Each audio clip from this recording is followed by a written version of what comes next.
aspirants, welcome to Guru Institute Chandigarh. I am Dr. Deepa Bharadwaj, your faculty of chemistry. जैसा कि हम सभी जानते हैं CSIR नेट एग्ज़ाम की हमारी डेट बहुत ही पास में आ गई है।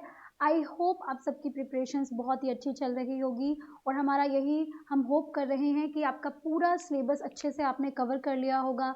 ये टाइम है स्टूडेंट जब आपको सारे टॉपिक्स बहुत जल्दी रिवाइज़ करने हैं और उसी के साथ में आपको प्रीवियस ईयर के क्वेश्चंस भी लगाने हैं। मॉक टेस्ट लगाइए, टेस्ट सीरीज़ लगाइए।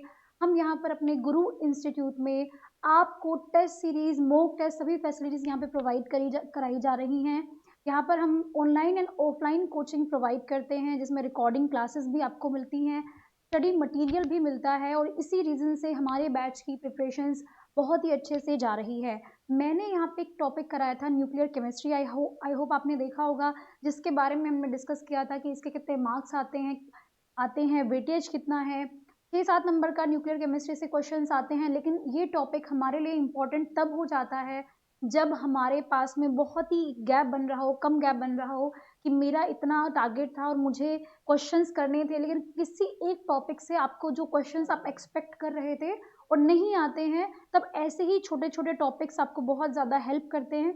मैं इन सभी टॉपिक्स के बारे में बहुत ही अच्छे से आपसे डिस्कस कर चुकी हूँ, बट फिर भी यहाँ पे बताना चाहती हूँ, जैसे कि हमारे पास में टॉपिक आता है सॉलिड स्टेट आता है, बायो इनऑर्गेनिक आता है, बायोमोलिक्यूल्स आते हैं, न्यूक्लियर केमिस्ट्री जैसा टॉपिक आता है। ये सारे टॉपिक्स देखने में बहुत ही छोटे हैं। पॉलीमर एक टॉपिक आता है, लेकिन इनकी प्रिपरेशन करना आपको ज़्यादा से ज़्यादा 2 या 3 लेक्चर्स करने होते हैं। अगर आप घर पे बैठ रहे हैं, पढ़ाई कर रहे हैं, तो रिवीजन के लिए भी 2-3 घंटे का टाइम चाहिए होगा। साथ में आप अगर प्रीवियस ईयर के क्वेश्चन का पूरा सॉल्यूशन निकालते हैं, तो उसी में ही आपके ये क्वेश्चंस भी सॉल्व हो जाते हैं। तो एक्स्ट्रा एफर्ट इन टॉपिक्स पर डालने की कोई ज़रूरत नहीं होती है। लेकिन अगर आप इनका बेनिफिट देखते हैं, तो हमें बेनिफिट बहुत ही एक अच्छे स्किल पे मिलता है और आपका जेआरएफ होने के चांसेस जो हैं बहुत ही ईज़ी हो जाते हैं। इसीलिए जब हम अपने स्ट्रैटेजी के अंदर बात कर रहे होते हैं कि सिलेबस में मुझे कोऑर्डिनेशन करना है, ओएमसी करना है, रिएक्शन मैकेनिज्म करना है, क्वांटम केमिस्ट्री करना है, थर्मोडायनामिक्स करना है, केमिकल काइनेटिक्स करना है, तो ये सारे बड़े-बड़े टॉपिक्स हम सेफ साइड में लेके चलते हैं। बट मुझे ऐसा लगता है अपने एक्सपीरियंस से कि ये छोटे टॉपिक्स आपको बहुत ही अच्छा एक क्वेश्चन का ऐसा आपको क्वेश्चंस आपको मिलते हैं, इजी क्वेश्चंस मिलते हैं जिनको बहुत सारे स्टूडेंट्स करके ही नहीं जाते हैं और इसी रीज़न से आपको क्या मिलेगा, एक बेनिफिट, एक्स्ट्रा बेनिफिट मिल जाता है। तो ये हमारी बात हो गई है किसके बारे में, इन सारे छोटे छोटे टॉपिक्स के बारे में। स्टूडेंट्स, आपका एग्ज़ाम बहुत ही जल्दी है, इसीलिए मैं भी बहुत जल्दी कर रही हूँ कि हमें अपना यह टॉपिक जल्दी से जल्दी कंप्लीट करना चाहिए। आप रिवीजन कर सकते हैं, ये आपके लिए बहुत ही बेनिफिशियल होने वाला है। तो इसी के साथ में मैं स्टार्ट करती हूँ। लास्ट हमारा वीडियो का थोड़ा रिकैप करेंगे, मैंने क्या पढ़ाया था। न्यूक्लियर केमिस्ट्री के अंदर हमने बात की थी अपने न्यूक्लियस के बारे में, आइसोटॉप्स के बारे में, आइसोबार्स एंड आइसोटोन्स के बारे में। इसके साथ में हमने आइसोटॉपिक मास की बात की थी। आज हम बात करने वाले हैं स्टेबिलिटी ऑफ द न्यूक्लियस, ठीक है। साथ में ही न्यूक्लियर केमिस्ट्री आपका एक ऐसा टॉपिक है जो गेट के अंदर भी काफ़ी उसका वेटेज उसके अंदर भी आता है। उसी के साथ में बीआरसी का जो एग्ज़ाम होता है, उसके अंदर भी न्यूक्लियर केमिस्ट्री के क्वेश्चंस बहुत ज़्यादा पूछे जाते हैं। अभी रिसेंट में बीआरसी का टेक्निकल ऑफिसर का एग्ज़ाम था, उसके अंदर भी हमारे पास में न्यूक्लियर केमिस्ट्री से बहुत सारे क्वेश्चंस पूछे गए हैं। स्टूडेंट्स, तो ये टॉपिक अगर आप किसी भी गवर्नमेंट जॉब के लिए प्रिपरेशन कर रहे हैं या आपका टारगेट है कि नेक्स्ट ईयर मुझे केमिस्ट्री के ही किसी फील्ड में एक अच्छा सा जॉब लेना है, तो ये टॉपिक आपके लिए बहुत बहुत अच्छा होने वाला है। तो चलिए स्टार्ट करते हैं हम स्टेबिलिटी ऑफ न्यूक्लियस के साथ में। बाइंडिंग एनर्जी की बात करते हैं। बाइंडिंग एनर्जी क्या होती है? स्टेबिलिटी होती है किसी भी न्यूक्लियस की। The stability of a nuclei,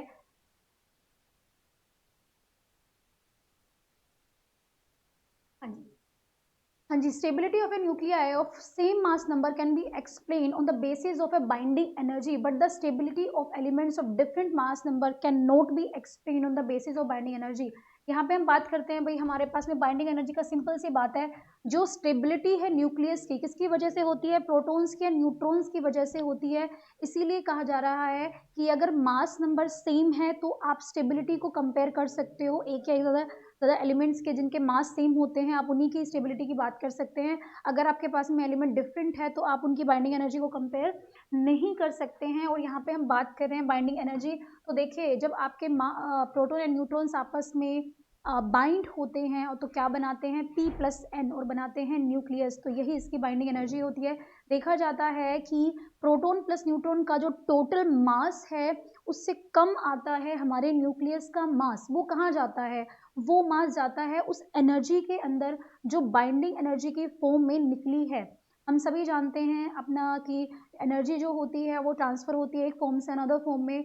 और ये भी हम सभी जानते हैं कि जब भी कोई काम होता है, वर्क डन होता है, तो उसके साथ में थोड़ा सा एनर्जी का वहाँ पे क्या होता है, कंपनसेशन होता है। ये हम सभी जानते हैं, बहुत ही सिंपल सी बात है। थर्मोडायनेमिक्स में हम ये सब चीज़ें पढ़ रहे होते हैं। तो बाइंडिंग एनर्जी का क्या मीनिंग होता है कि जब कोई भी चीज़ें कोलाइड करके आपस में बॉन्ड बनाते हैं, बाइंड करते हैं, तो कुछ एनर्जी जाती है जो उनके बाइंड होने में लगती है, वो रिलीज होती है या फिर वो देनी पड़ती है। ठीक है, तो ये बात हो गई है बाइंडिंग एनर्जी की।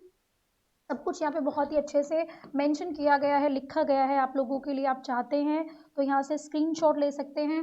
हाँ जी, stability of a nuclear of different mass number and the same mass number can be explained on the basis of binding energy per nucleon. ठीक है, इसके बेसिस पे हम कर सकते हैं, जिसको बी बार से रिप्रेजेंट करते हैं। तो बी बार क्या होता है हमारे पास में, बाइंडिंग एनर्जी पर न्यूक्लियन।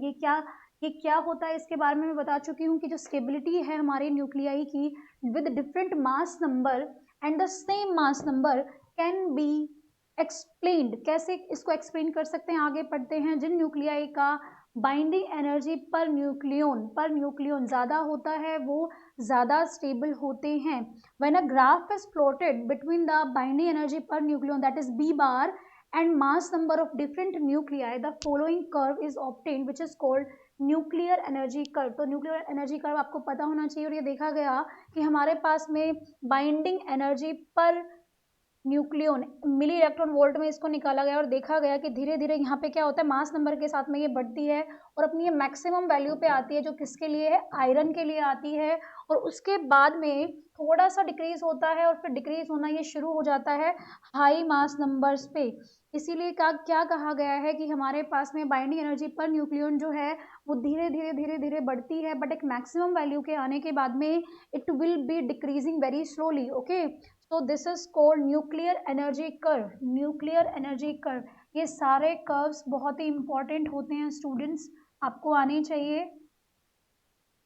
क्योंकि देखिए जो टॉपिक्स बहुत रेयरली पढ़े जाते हैं, छोटे छोटे टॉपिक्स होते हैं, उनको बच्चे कम करके जाते हैं, इसीलिए वहाँ से क्वेश्चंस इजी बनते हैं। और जो मेन टॉपिक्स होते हैं उनसे क्वेश्चंस बहुत ज़्यादा डिफिकल्ट बनते हैं, है ना। तो इसीलिए इन टॉपिक्स से क्वेश्चंस आपको बिल्कुल टू द पॉइंट मिलेंगे। अभी भी मैंने आपसे बात करी है, जो बीआरसी का एग्जाम था उसके अंदर आपको क्वेश्चंस अगर आप देखेंगे तो बहुत ही फर्स्ट ऑर्डर रिएक्शन का क्वेश्चन पूछा गया है ना। बहुत ही छोटे छोटे ऐसे बेसिक क्वेश्चंस पूछे गए हैं कि अगर आपको थोड़ा सा भी आइडिया होगा कि हम क्या कर रहे हैं इसके अंदर, न्यूक्लियर केमिस्ट्री के अंदर केमिकल काइनेटिक्स का क्वेश्चन कहाँ से आता है, क्योंकि सेम फॉर्मूला जो फर्स्ट ऑर्डर रिएक्शन का हम केमिकल काइनेटिक्स में पढ़ते हैं वही फॉर्मूला इसका भी आता है। मास डिफेक्ट का फॉर्मूला बहुत सिंपल आता है।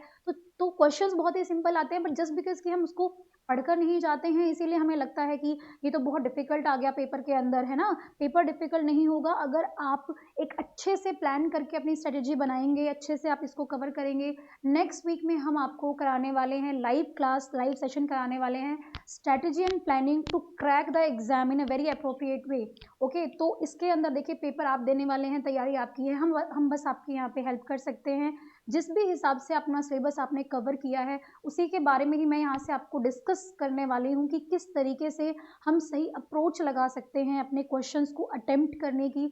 हमें पता है हमारे पास 3 पार्ट्स आते हैं, पार्ट ए है, पार्ट बी है एंड पार्ट सी है।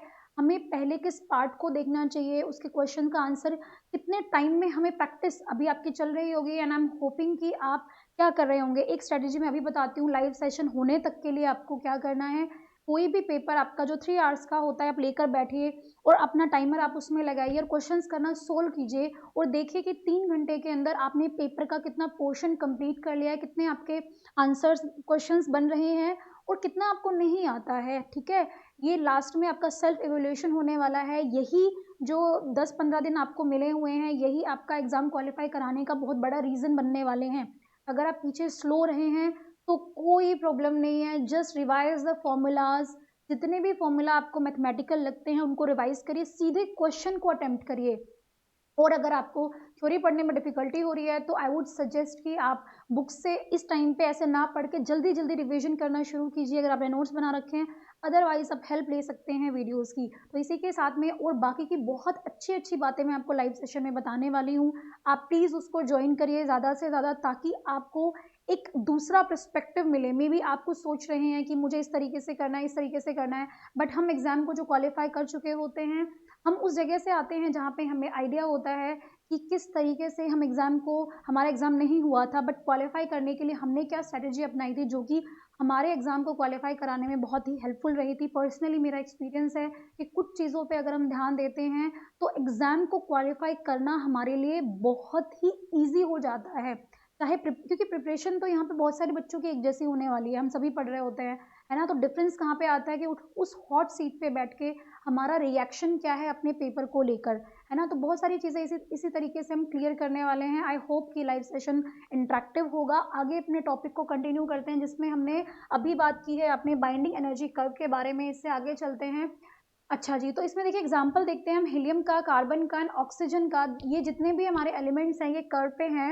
And binding energy per nucleon जो है of heavy element is small, so these elements are radioactive. देखा होगा आपने कि जो हमने कर्व अभी देखा है, जिनका मास नंबर बहुत ज़्यादा है, आपने देखा होगा उनकी बाइंडिंग एनर्जी पर न्यूक्लियन बहुत ही कम है, इसीलिए उनके बारे में कहा गया है कि ये रेडियो एक्टिव होते हैं। और जो ये हैवी एलिमेंट्स होते हैं ये डिसइंटीग्रेट हो जाते हैं, किसमें?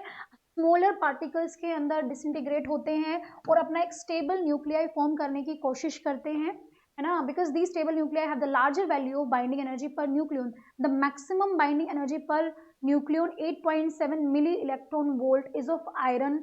तो iron is found in nature in abundance. देखिए सबसे ज़्यादा स्टेबिलिटी किसकी है? आयरन की है, इसीलिए एबेंडेंस में ये कहाँ पे मिलता है? हमें नेचर के अंदर मिलता है। और maximum stable nuclei B bar binding energy per nucleon क्या है? 8 मिली इलेक्ट्रॉन वोल्ट है। अब हम बात करते हैं ratio of neutrons to protons, that is N/P ratio. आपने ये सुना भी होगा। हाँ जी, तो इसमें हम बात करते हैं स्टेबिलिटी की। न्यूट्रॉन से प्रोटॉन रेशियो हमारा कैसे आता है? देखिए the nuclear of elements for which the value of N/P is large, that is 1 to 1.52, है ना? ये क्या होते हैं? बहुत ही स्टेबल होते हैं। और इसका मतलब क्या है कि भाई N/P का क्या है? N/P अगर 1 आता है इसका मतलब दोनों ही सेम है, या फिर मेरा न्यूट्रॉन ज़्यादा है प्रोटॉन से, इसीलिए ये वैल्यू कितनी आ रही है? 1.5 आ रही है। और ये वैल्यू किसके किसके लिए होती है? भाई देखिए N/P जो होता है हाइड्रोजन के लिए वो 0 है। and this one H1 nucleus is stable because it has only one proton and one neutron, इसीलिए ये क्या होता है? स्टेबल होता है। और सबसे ज़्यादा हमारे पास में स्टेबल आइसोटोप जो होता है वो किसका होता है? एलिमेंट अप टू 20 कैल्शियम के लिए होगा। Usually have the same number of protons and the neutron, जिनके लिए 1 वैल्यू आती है N/P की। और इसके बाद में हमारे पास में क्या होना शुरू हो जाता है? जो बड़े बड़े हमारे पास में इसके बाद वाले एटम्स होते हैं उनके लिए N/P रेशियो जो होता है बच्चों वो क्या एक हाँ जी।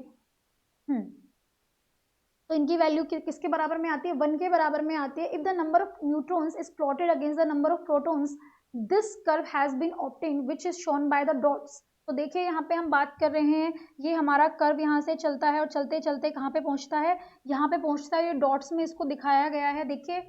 अच्छा, इस कर्व को बोलते हैं न्यूक्लियर स्टेबिलिटी कर्व। और ये बेल्ट, इसको क्या बोलते हैं? इस कर्व को बोलते हैं न्यूक्लियर स्टेबिलिटी बेल्ट बोलते हैं। The nuclei with atomic number up to 20। देखिए 20 तक हमने बात की है कि मेरा N/P रेशियो 1 के बराबर आता है। और जो प्लॉट है हमारा स्टूडेंट्स वो कैसा होता है? लीनियर होता है। लेकिन जैसे ही ये हमारे पास में क्या है? नंबर ऑफ न्यूट्रॉन्स है, नंबर ऑफ प्रोटॉन्स है, और ये बढ़ रहे हैं, इधर भी ये बढ़ रहा है। तो क्या हो गया भाई? हमारा प्लॉट जो है वो लीनियर से डेविएट हो जाता है। और क्या होता है? With increase in atomic number the graph becomes curved with slope increasing gradually. ये स्लोप बढ़ना शुरू हो गया है। The nuclear with N/P ratio lying above और below the stability belt are unstable. चाहे कोई भी एलिमेंट है जो इस बेल्ट के ऊपर आता है या नीचे आता है, वो क्या होता है? हमारे पास में अनस्टेबल होता है। and they undergo positron, B plus emission or K capture or loss of alpha or beta particles so that their N/P ratio falls into within the stability belt। हाँ जी, इनके बारे में हम बहुत ही अच्छे से आपसे बात करने वाले हैं के कैप्चर वगैरह के बारे में, है ना।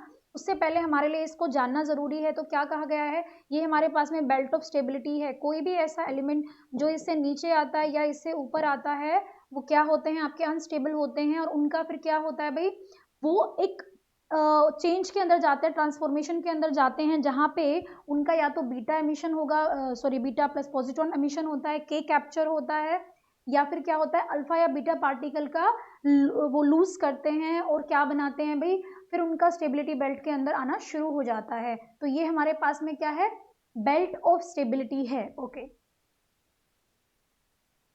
हाँ जी, बेल्ट ऑफ स्टेबिलिटी इसमें दिखाई गई है। वापस से आप देखिए ऊपर जाके हमारे पास में कौन आ रहा है, इसमें मरकरी आ रहा है, जिसके लिए n/p रेशियो 1.5 आता है। इससे पहले टिन आता है, जिसके लिए n/p रेशियो कितना है, 1.4 है। और यहाँ पे जिरकोनियम के लिए n/p रेशियो कितना है, 1.25 है। इससे पहले कैल्शियम 20 तक हमारे पास में कितने आ रहे हैं, n/p रेशियो हमारे पास में 1 आता है। हाँ जी, these elements lying below the stability belt have less number of neutrons. हाँ जी, ये तो हम ऑलरेडी देख चुके हैं कि यहाँ पे अगर आप इसको देखेंगे ग्राफ को, तो हमें पता चल रहा है इस ग्राफ से कि इसके नीचे वाले के अंदर जब हम कर रहे हैं कि नंबर ऑफ प्रोटॉन्स इधर है, नंबर ऑफ न्यूट्रॉन्स इधर है, और कोई भी चीज़ इसके नीचे आती है, इसका मतलब क्या है, as compare to the number of protons, number of neutrons क्या है, कम है। और अगर मैं यहाँ पे कोई डॉट मान के इसके बारे में देखती हूँ, तो यहाँ पे क्या हो जाएगा, नंबर ऑफ न्यूट्रॉन्स क्या है, ज़्यादा है, नंबर ऑफ प्रोटॉन्स क्या है, कम है। तो ये तो हम ग्राफ से कंपेयर करके दिखा सकते हैं, खुद से भी समझ सकते हैं कि बेल्ट के नीचे जो होंगे उनके नंबर ऑफ न्यूट्रॉन्स कम होंगे, और जो बेल्ट के ऊपर होते हैं उनके नंबर ऑफ प्रोटॉन्स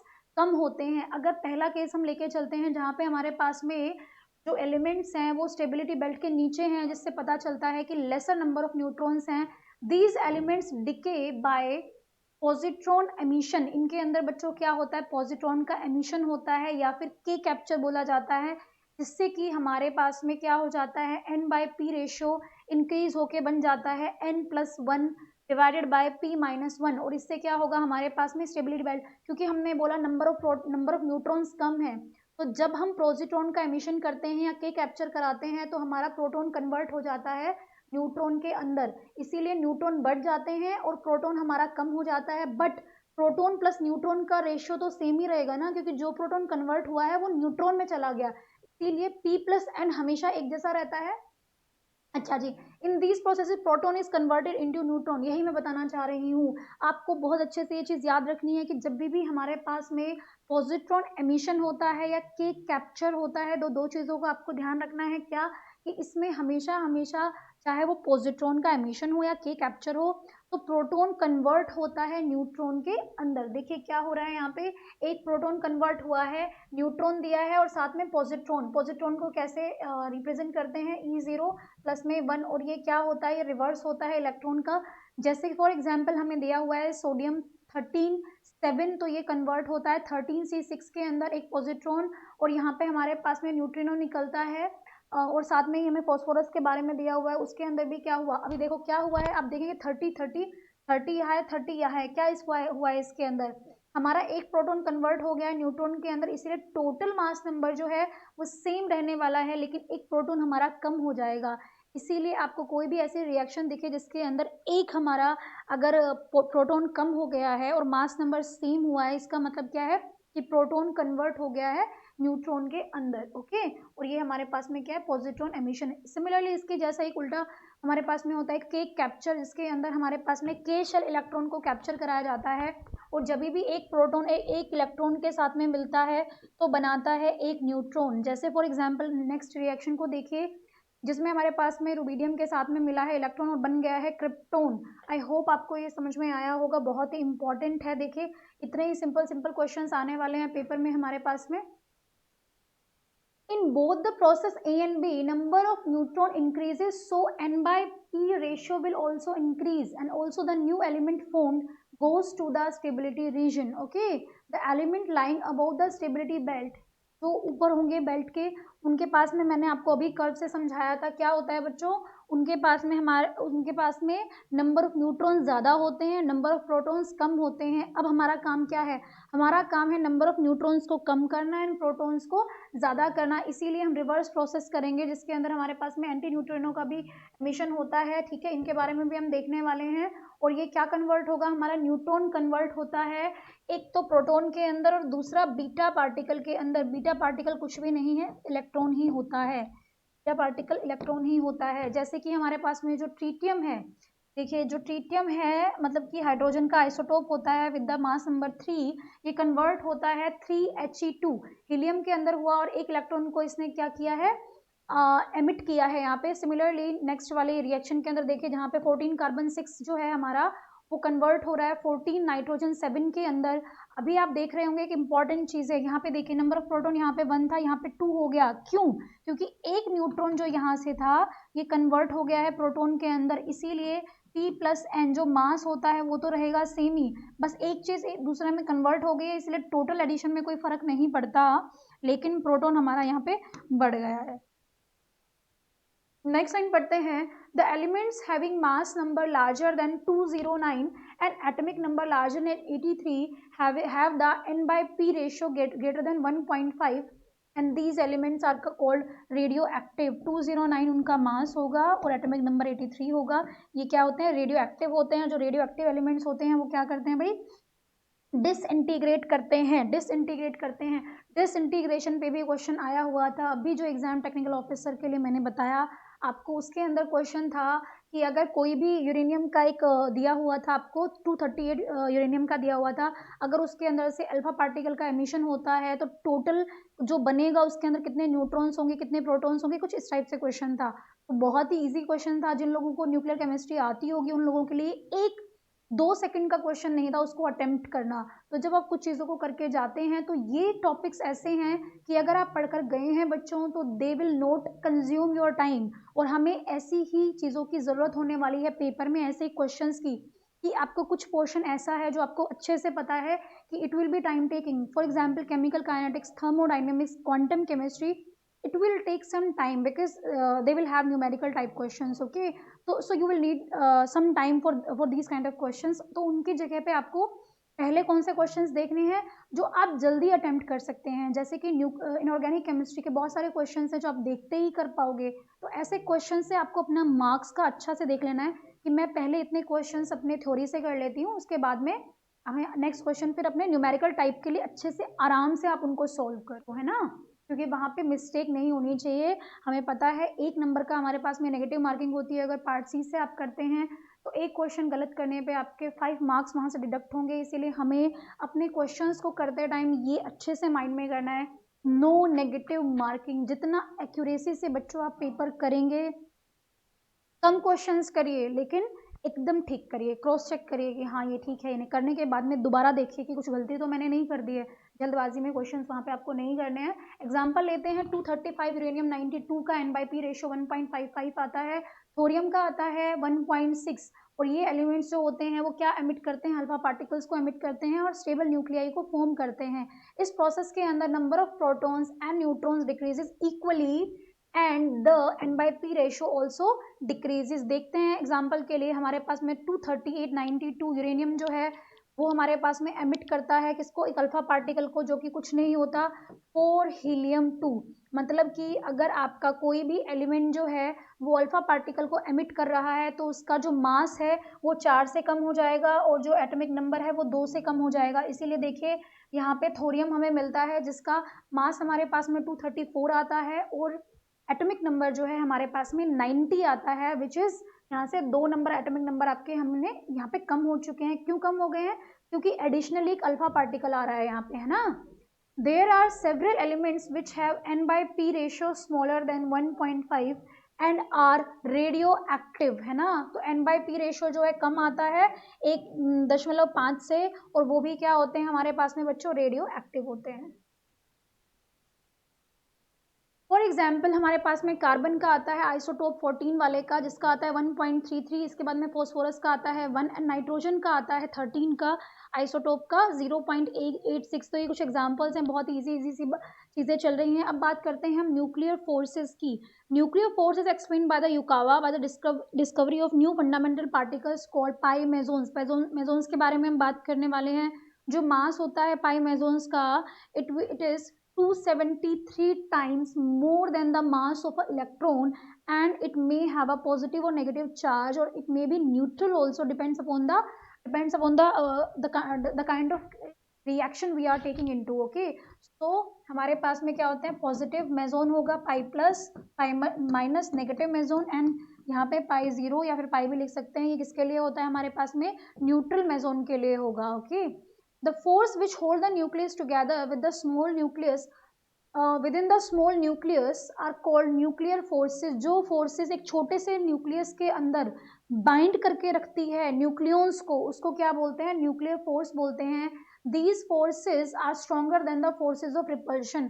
ऑब्वियस सी बात है, जब कोई चीज बाइंड हो रही है, इसका सीधा सा मतलब क्या है कि force of attraction is larger than the force of a repulsion. Nuclear forces are force of attraction. these forces exist in the among the proton, protons के बीच में होती है, प्रोटॉन न्यूट्रॉन्स के बीच में होती है, न्यूट्रॉन न्यूट्रॉन्स के बीच में होती है। ये फोर्सेस इलेक्ट्रोस्टैटिक नहीं होते हैं, because protons are positively charge particle, neutrons are neutral. The nuclear forces are oriented over distance of 2 fermi to 3 fermi. 2 fermi to 3 fermi का डिस्टेंस होता है, और हमें पता है कि प्रोटॉन के ऊपर प्लस चार्ज होता है, न्यूट्रॉन के ऊपर कोई भी चार्ज नहीं होता, इसीलिए ये फोर्स इलेक्ट्रोस्टैटिक नहीं होते हैं। और इसके बारे में जो भी इंफॉर्मेशन था मैंने आपको यहाँ पे बता दिया है, पाई मेसोन्स के बारे में हमने आपको यहाँ पे बताया है। हाँ जी, तो युकावा ने हमें बताया कि हमारे पास में क्या होता है, न्यूक्लियर फोर्सेस कैसे बनते हैं, एक्सचेंज होता है पाई मेसोन्स का, किसके बीच में, प्रोटॉन्स एंड न्यूट्रॉन्स के बीच में। अच्छा जी, the mesons keep on exchanging among the nucleons very rapidly. देखिए 1024 ट्रांसफर्स पर सेकेंड होते हैं, and it holds the nucleus together. Proton is converted into a neutron with the liberation of a positive meson. Proton अगर neutron के अंदर convert होगा तो pi plus positive meson बनता है। न्यूट्रॉन क्या करता है, नेगेटिव वाले को कैप्चर करता है और प्रोटॉन बनाता है। और अगर मेरे पास में प्रोटॉन और प्लस पॉजिटिव मेसोन अगर मिल गया तो दोनों कनेक्ट होते हैं तो न्यूट्रॉन को बनाते हैं, और न्यूट्रॉन एमिट करता है प्रोटॉन एंड नेगेटिव। तो देखिए ये रिएक्शंस बहुत ही सिंपल है, आपको याद रखना है कि हमारे पास में कैसे याद करेंगे, प्रोटॉन ने न्यूट्रॉन बनाया है ना, तो अगर न्यूट्रल बनाया है तो इसका प्लस चार्ज बचना चाहिए, तो ये बच गया पाई प्लस की फॉर्म में। अगर हमारे पास में ये बन गया, और इसको देखिए अगर आप इसको ध्यान से देखेंगे तो न्यूट्रॉन जो है यहाँ पे इधर के रिएक्शन को बैलेंस करते हैं, ये जीरो है और ये नेगेटिव है और ये पॉजिटिव है, तो ये दोनों मिला के इसको बैलेंस कर दिया है यहाँ पे। सिमिलरली आप इसमें देख सकते हैं, तो कुछ चीज़ें आपको ट्रिक्स याद करने के लिए बनानी होंगी, आप इसको याद कर सकते हैं। बहुत ही सिंपल सी चीज़ें हैं, मेसोन के बारे में हमें देखना है, हम यहाँ से अच्छे से ज़्यादा कर सकते हैं। There is an exchange of the neutral meson between the 2 protons and between the 2 neutrons. देखिए क्या हो रहा है, प्रोटॉन टू प्रोटॉन जो है हमारे पास में जो न्यूट्रल मेसोन है वो यहाँ पे गेन कर रहा है, दोबारा से इसको लूज कर रहा है। सिमिलर चीज किस में हो रही है, न्यूट्रॉन के अंदर हो रही है। दस by exchange of meson force of attraction is produced and hold the nucleus together into the nucleus and it remains stable. The force of attraction are also called the exchange forces। हाँ जी, इसके बाद में देखिए अभी आपको मेसोन्स के बारे में सिर्फ डेफिनेशन पता होनी चाहिए, क्या करता है ये पता होना चाहिए, न्यूक्लियर फोर्स की डेफिनेशन पता होनी चाहिए। तो इसके अंदर जो नोट्स हम आपको प्रोवाइड कर रहे हैं ये क्लास के अंदर, ये मोर देन सफिशिएंट है आपके CSIR नेट के लिए, गेट के लिए, है ना। तो आपको इससे ज़्यादा कुछ पढ़ना नहीं है, कोई बुक नहीं देखनी, कोई और सिलेबस देखने की, कोई और नोट्स देखने की कोई भी ज़रूरत नहीं है। It's more than sufficient. अगर आप इतना कर लेते हैं, I am promising you out कि आप क्वेश्चंस इजीली आप इसके लिए कर लोगे। अब हम बात करते हैं स्टेबिलिटी नंबर की या मैजिक नंबर्स की। The nuclei having the number of protons और न्यूट्रॉन्स इक्वल टू 2, 8, 20, 28, 50, 82 और 26, इनको बोलते हैं बच्चों मैजिक नंबर्स। क्यों? क्योंकि ये ज़्यादा स्टेबल पाए जाते हैं दूसरों से, इसीलिए इनको मैजिक नंबर्स बोला जाता है, स्टेबिलिटी नंबर बोला जाता है। The nuclei in which both the protons and neutrons are magic numbers are highly highly stable, जिनके अंदर आपका प्रोटॉन एंड न्यूट्रॉन दोनों ही क्या होते हैं, मैजिक नंबर्स होते हैं। For example 4 helium 2 alpha particle बहुत ज़्यादा स्टेबल होता है, 16 ऑक्सीजन और 40 कैल्शियम, इनकी स्टेबिलिटी तो हम देखते ही हैं, इसीलिए हमारे पास में ये काफ़ी एबेंडेंस में भी पाए जाते हैं। अब हमारे पास में बहुत ही इम्पॉर्टेंट एक टेबल आती है, जो कि ना सिर्फ आपका केमिस्ट्री के पर्सपेक्टिव से बल्कि जनरल साइंस के पर्सपेक्टिव से भी ये बहुत ही बच्चों आपके लिए इम्पॉर्टेंट होने वाली है। उसका रीज़न क्या है, हमारे पास में देखा गया है जितने भी जनरल साइंस के क्वेश्चंस आते हैं उसमें मैक्सिमम टाइम ऐसे क्वेश्चंस पूछे जाते हैं जो न्यूक्लियर केमिस्ट्री से रिलेटेड होते हैं, जैसे कि किसने किसकी डिस्कवरी, इलेक्ट्रॉन की डिस्कवरी किसने की, प्रोटॉन की किसने की, न्यूट्रॉन की किसने की। तो यहाँ पे ये टेबल आपके लिए बहुत ही इंपॉर्टेंट है, आप इसका स्क्रीनशॉट यहाँ से ले सकते हैं। हमारे पास में पार्टिकल इलेक्ट्रॉन है, सिंबल आपका है माइनस का 1 इलेक्ट्रॉन ई, दैट दिस ये जो 1 है ये हमारे पास में लोअर केस में होगा। मास इसका 0.000548 होगा, चार्ज -1। थॉमसन ने इसकी डिस्कवरी की थी, प्रोटॉन की थी, 1H1 होता है और ये चार्ज +1 होता है, गोल्डस्टीन ने की थी, न्यूट्रॉन की चैडविक ने की थी, और पॉजिट्रॉन की जो कि इक्वल होता है इलेक्ट्रॉन के, बस चार्ज ऑपोजिट होता है, +1 चार्ज हो जाता है इसका, एंडरसन ने किया था। न्यूट्रिनो का किया था, जो कि न्यू से लिखा जाता है, देखिए ये यू नहीं है, दैट इज न्यू, और ये क्या होता है एंटी न्यूट्रिनो, ये होता है न्यू बार। ओके, इसके ऊपर 0 मास होता है, 0 चार्ज होता है। और रेंस एंड काउंट ने किया था न्यूट्रिनो के बारे में, डिस्कवरी एंटी न्यूट्रिनो का किया था पोवेल ने। मेजोन के बारे में बात करते हैं, अभी मैंने बताया था युकावा ने किया था। 3 तरीके के होते हैं, +1 0 -1। एंटी प्रोटॉन जो होता है वो जस्ट प्रोटॉन का रिवर्स हो जाता है, -1 चार्ज होता है, और सीगर वाइल्डलैंड ने इनकी डिस्कवरी की थी। तो इंपॉर्टेंट क्या है हमारे पास में, चैडविक, गोल्डस्टीन एंड थॉमसन, ये आपको याद रखना है। इलेक्ट्रॉन का थॉमसन ने, प्रोटॉन का गोल्डस्टीन ने, न्यूट्रॉन का चैडविक ने किया। हाँ जी, अब हम नेक्स्ट आते हैं हमारे पास में रेडियो एक्टिविटी, जो एक न्यूक्लियर केमिस्ट्री का बहुत ही इंपॉर्टेंट पार्ट है। हाँ जी, डिस्कवरी की थी हेनरी बैकवेल ने, और जो फिनोमिना था spontaneous emission of certain kind of invisible and penetrating rays is called as radioactivity. देखिए कुछ एलिमेंट्स ऐसे पाए गए थे नेचर के अंदर जो रेडिएशंस दे रहे थे, जो कि बहुत टॉक्सिक थे ह्यूमंस के लिए, बॉडी के लिए, एनवायरनमेंट के लिए, है ना। तो ये पाया गया कि भाई ऐसा क्या फिनोमेना है जिसके अंदर स्पॉन्टेनियस एमिशन हो रहा है कुछ रेस का, जो कि बॉडी के अंदर भी पेनिट्रेट करती हैं, रेडिएशंस होती हैं, इनविजिबल होती हैं, है ना, इनको रेडियो एक्टिविटी बोलते हैं। और जो एलिमेंट्स और जो सोर्स इस रेडियो एक्टिव रेडिएशंस को एमिट करते हैं उनको क्या बोलते हैं, रेडियो एक्टिव सब्सटेंसेस बोलते हैं। यहाँ पे हमारे पास में जो रेज हैं इनका नाम है रेडियो एक्टिव रेज और बैकवर्ड रेज। नेचुरल और रेडियो एक्टिव रेज के बारे में बात करेंगे तो कौन कौन सी होती है हमारे पास में, अल्फा रेज होती हैं, बीटा रेज होती हैं एंड गामा रेज होती हैं। when the radioactive rays obtained from a radioactive substance are passed through a magnetic field or a static electric field, ये क्या होती है भाई, डिफ्लेक्ट होती हैं। these are divided into 3 parts। कैसे होगा, अल्फा रेज जो होती हैं वो एक स्ट्रीम ऑफ पार्टिकल्स होते हैं that are repelled by a positively charged electrode। अगर कोई भी आपके पास में पार्टिकल है वो पॉजिटिवली चार्ज इलेक्ट्रोड से रिपेल हो रहा है, इसका सिंपल सा मतलब तक क्या है कि उसके खुद के ऊपर पॉजिटिव चार्ज होगा। अगर नेगेटिव होता तो अट्रैक्ट हो जाता ना, और अगर नहीं होता कोई भी चार्ज तो सीधा निकल जाता, लेकिन रिपेल हो रहा है, इससे हमें पता चलता है कि हमारे पास में जो अल्फा पार्टिकल्स थे उनके ऊपर क्या था, पॉजिटिव चार्ज होते हैं, और ये अट्रैक्ट हो रही थी नेगेटिव चार्ज से। सिंपली इस बात से प्रूव होता है कि अल्फा रेज जो होती हैं वो पॉजिटिवली चार्ज होती हैं। कैसे रिप्रेजेंट किया जाता है, 4 हीलियम 2 जिसमें मास नंबर 4 है, एटॉमिक नंबर 2 है, हीलियम पार्टिकल को ही अल्फा पार्टिकल बोला जाता है। This indicates that alpha raise have positive charge.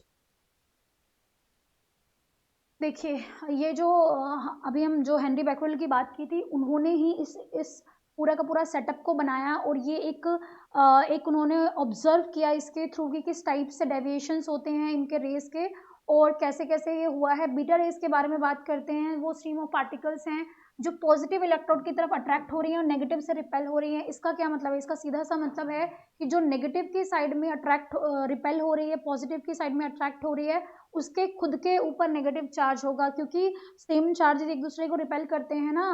तो देखिए यहाँ पे क्या हो रहा है भाई, यहाँ से हमारे पास में रेडियो एक्टिव सब्सटेंस है, ये साउथ पोल है, ये नॉर्थ पोल है, यहाँ से हम इसको मैग्नेटिक फील्ड प्रोवाइड कर रहे हैं, और यहाँ से हमने देखा कि हमारे 3 टाइप की जा रही हैं, है ना। तो यहाँ से देखिए ये रेज हैं ये, और यहाँ से डेविएशन को शो किया गया है ये। अच्छा जी, इसके अंदर जैसे ही हमने फील्ड को प्रोवाइड किया, ये नेगेटिव है, ये पॉजिटिव है, तो जो नेगेटिव की साइड जा रही है वो अल्फा होगी, जो पॉजिटिव की साइड में जा रही है वो बीटा होगी। और एक तीसरे टाइप की रे भी मिली जो बिल्कुल भी डिफ्लेक्ट नहीं हुई और सीधी चली गई, वो थी हमारे पास में गामा रेज। इससे पता चलता है कि गामा रेज न्यूट्रल होती हैं नेचर के अंदर, इनके ऊपर कोई भी चार्ज देखने को नहीं मिलता है। अगेन हम लेकर आए हैं बहुत ही अच्छी टेबल, बहुत ही इंपॉर्टेंट टेबल है ये बच्चों, आपके लिए आज का ये लेक्चर बहुत इंपॉर्टेंट होने वाला है। और अगर आप इतना पेपर में करके जाते हैं, आप इसके क्वेश्चंस बहुत ही इजीली सॉल्व करने वाले हैं। तो हम बात करते हैं alpha beta and gamma rays की प्रॉपर्टीज के बारे में। देखिए इस टेबल के थ्रू हमने यहाँ सेक्शंस बनाए हुए हैं। नेचर की बात करते हैं, अल्फा रेज के ऊपर पॉजिटिव चार्ज होता है, 4 मास होता है, 2 क्या होता है, एटॉमिक नंबर होगा, और सिंपली ये क्या होते हैं, हीलियम न्यूक्लियाइज होते हैं। बीटा हमारे पास में नेगेटिव चार्ज करता है और इलेक्ट्रॉन के जैसे होता है। गामा रेज जो होती हैं बच्चों, इनके ऊपर कोई मास नहीं होता, ना ही कोई चार्ज होता है, so they can not be considered as made up of particles, they are simply electromagnetic radiations like X rays. भाई कहा जा रहा है ना तो कोई मास है ना कोई चार्ज है, तो ये कोई मैटर तो है नहीं, है ना। बात करते हैं वेलोसिटी की, तो वेलोसिटी 1/10 होती है वेलोसिटी ऑफ लाइट, ठीक है। इसकी वेलोसिटी होती है 2.79, मतलब 3 × 10⁻, जितनी लाइट की वेलोसिटी उतनी ही इसकी वेलोसिटी है, और इनकी जो वेलोसिटी है वो लाइट के जितनी ही होती है। पेनिट्रेटिंग पावर की अगर हम बात करें, क्योंकि ये अल्फा पार्टिकल्स हैवी पार्टिकल्स होते हैं, इसलिए इनकी penetrating power beta and gamma से कम होती है, जबकि जो बीटा पार्टिकल्स हैं उनकी पेनिट्रेटिंग पावर अल्फा पार्टिकल से ज़्यादा होती है, लेकिन गामा से कम होती है। जिसका जितना मास होगा उसका पेनिट्रेटिंग पावर उतना ही कम होता है। थर्ड बात करते हैं गामा रेज की, तो इनका जो पेनिट्रेटिंग पावर है वो 100 टाइम्स ज़्यादा होती है बीटा रेज से। तो ये हमने देखा इसके टेबल के अंदर हमारे पास में। नेक्स्ट हम बात करते हैं आयनाइजिंग पावर के बारे में, क्योंकि हमारे पास में अल्फा पार्टिकल्स बीटा पार्टिकल्स होते हैं, इसीलिए इनके पास में मोमेंटम होता है, काइनेटिक एनर्जी होती है, इसीलिए हाई आयनाइजिंग पावर भी होगी। ऑब्वियस सी बात है, जिसके ऊपर +2 चार्ज आएगा वो तो बहुत ही अच्छे से क्या करने वाला है भाई, जितना हैवी पार्टिकल है तो वो तो अपना आयनाइजिंग पावर तो दिखाएगा ही। Being much lighter particle than alpha particle, इनका मोमेंटम भी कम होता है, काइनेटिक एनर्जी भी कम होती है, इसीलिए इनकी आयनाइजिंग पावर भी कम होगी, और इनकी कोई भी आयनाइजिंग पावर नहीं होती इसकी गामा रेज की। इफेक्ट ऑफ मैग्नेटिक फील्ड, तो ये नेगेटिव प्लेट की तरह डिफ्लेक्ट होते हैं, ये पॉजिटिव की तरफ, और ये अनडिफ्लेक्टेड होते हैं, सीधा का सीधा पास कर जाते हैं। लास्ट हम बात करते हैं, लास्ट पॉइंट जो मेरा है हमारा है वो है effect on the photographic plate और जिंक सल्फाइड स्क्रीन। तो ये क्या करते हैं, ब्लैक हो जाते हैं फोटोग्राफिक प्लेट के ऊपर, और फ्लोरोसेंस प्रोवाइड करते हैं जिंक सल्फाइड स्क्रीन के ऊपर, ये भी ब्लैक हो जाते हैं, है ना, सेम है, और ये भी ब्लैक हो जाते हैं। तो एक प्रॉपर्टी क्या है कि इफेक्ट ऑन फोटोग्राफिक प्लेट जो है वो अल्फा बीटा एंड गामा के लिए, हमें इन तीनों के लिए सेम देखने को मिलता है। अभी हम बच्चों बात करते हैं ओरिजिन के बारे में alpha beta and gamma rays का, तो ये न्यूक्लियर डिके से हमें मिलती हैं।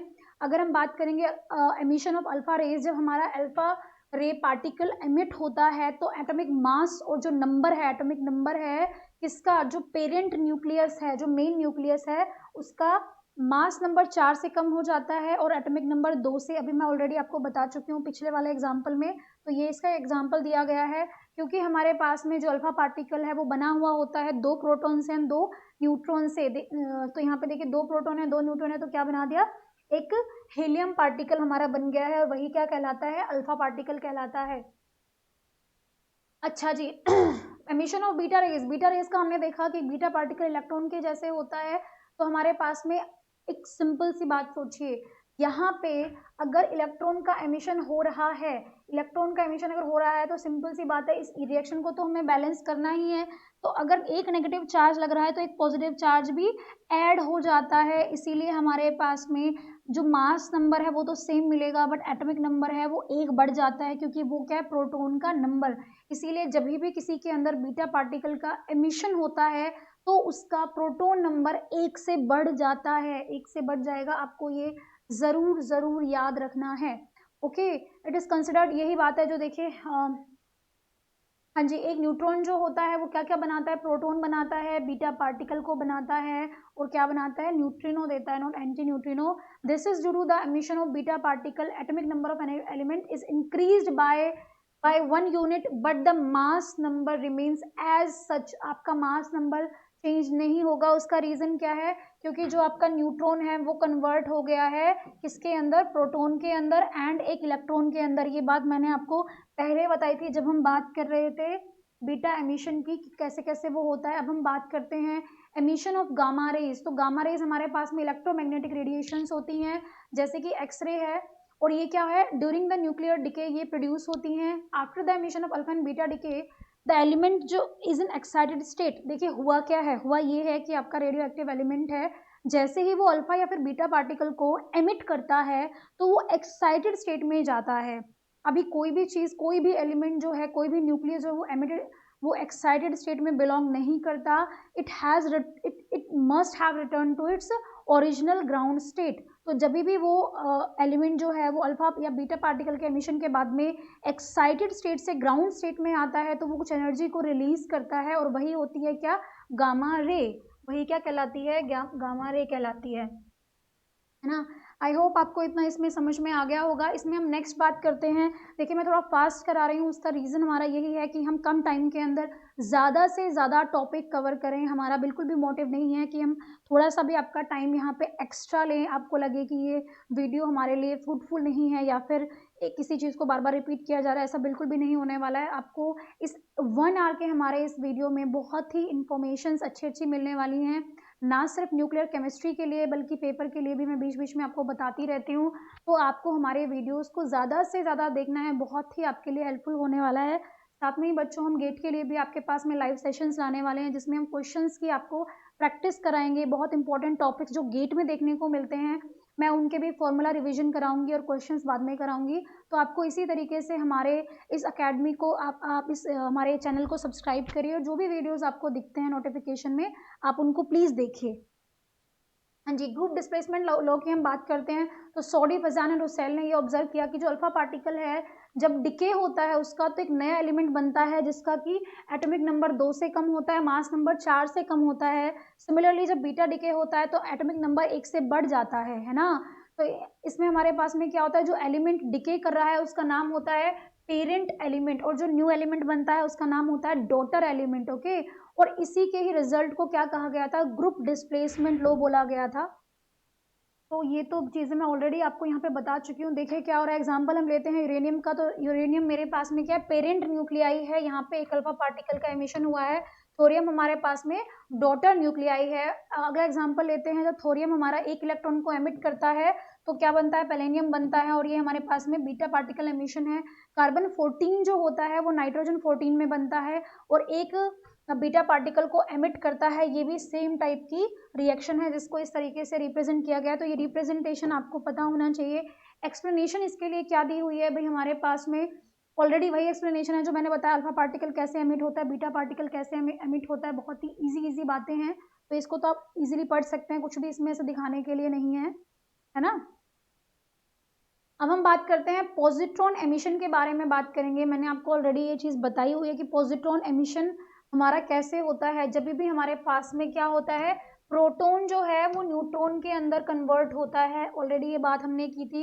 तो हमारे पास में क्या होता है भाई, एक पॉजिट्रॉन का एमिशन होता है, पॉजिट्रॉन का एमिशन होता है, आपको ये चीज़ याद रखनी है। और हमारे पास में जब बीटा एमिशन होता है तो क्या होता है, an example of reaction involving beta emission. तो यहाँ पे क्या हो रहा है, देखिए 13 नाइट्रोजन 7 कन्वर्ट हुआ है 13 कार्बन 6 के अंदर। अगर आप देख रहे हैं तो एक प्रोटॉन जो है वो कम हो गया है। उसका रीज़न क्या है कि प्रोटॉन यहाँ पे कन्वर्ट हुआ है न्यूट्रॉन के अंदर, और जब भी कोई प्रोटॉन न्यूट्रॉन के अंदर कन्वर्ट होता है तो वो क्या एमिट करता है भाई, बीटा प्लस को या फिर पॉजिट्रॉन को। तो के इलेक्ट्रॉन कैप्चर की बात करते हैं, ये मैंने आपको ऑलरेडी बताया हुआ था। क्या होता है भाई, जैसे कि हमने एक इलेक्ट्रॉन का यहाँ पे क्या करा दिया है, एमिशन जैसे हम बता रहे थे वैसे ही क्या होता है भाई, यहाँ पे एब्जॉर्बेंस होता है, कैप्चर जिसको अच्छे से बोलते हैं। और ये क्योंकि इनर शेल के शेल के इलेक्ट्रॉन का कैप्चर होता है, इसीलिए इसको के कैप्चर भी कहा जाता है, के कैप्चर भी कहा जाता है। ओके, फॉर एग्जाम्पल फर्स्ट है हमारा बेरियम 13356 जो कि के इलेक्ट्रॉन कैप्चर के बाद में बनता है। सीजियम 133 एटॉमिक नंबर होगा 55। तो देखिए हमारा प्रोटॉन जो है वो 1 से कम हो गया है। उसका रीजन क्या है, हमारा यहाँ पे के इलेक्ट्रॉन का कैप्चर हुआ है, एक्सरे मिलती है साथ में क्योंकि एक्साइटेड स्टेट से ग्राउंड स्टेट में आ रहा है। तो ये सबके क्या है भाई, छोटे छोटे एब्रीवेशंस में दिया हुआ है क्या क्या चीज़ें होने वाली हैं, एक बार ध्यान से देखते हैं। अल्फा पार्टिकल का अगर होगा तो पेरेंट न्यूक्लियाई के अंदर से मास नंबर 4 कम होगा और एटॉमिक नंबर 2 कम होगा। बीटा पार्टिकल के एमिशन के अंदर हमारे मास नंबर पे कोई फर्क नहीं पड़ता, लेकिन प्रोटॉन का 1 नंबर बढ़ जाता है।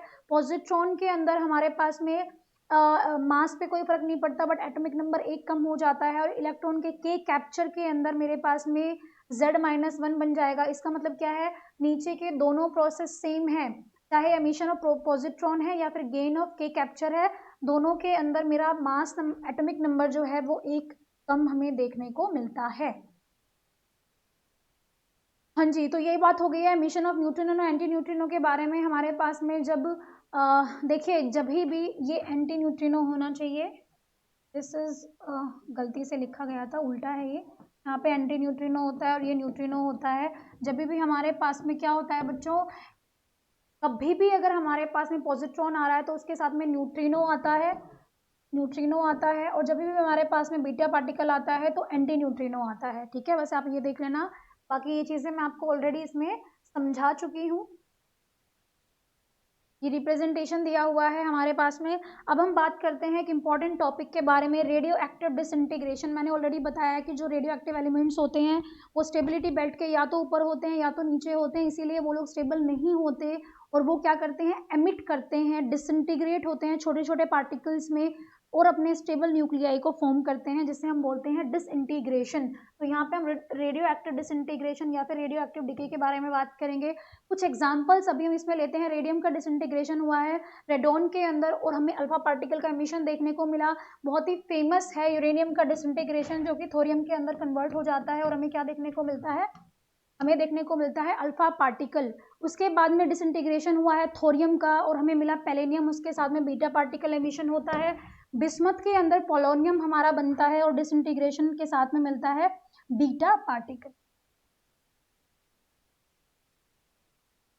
हाँ जी, तो आज के टॉपिक में हमने बहुत ज़्यादा चीज़ें, बहुत कंटेंट हमने डिस्कस कर लिया है ऑलरेडी। आपको कितनी चीज़ें देखने को मिली हैं, बहुत सारे कर्व्स हमें देखने को मिले हैं। साथ में मैंने पॉजिट्रॉन के इलेक्ट्रॉन कैप्चर के बारे में, अल्फा एमिशन के बारे में, गामा रेस के बारे में, बीटा पार्टिकल के बारे में डिस्कशन किया है, जहाँ से हमारे क्वेश्चंस बार बार देखने को मिलते हैं।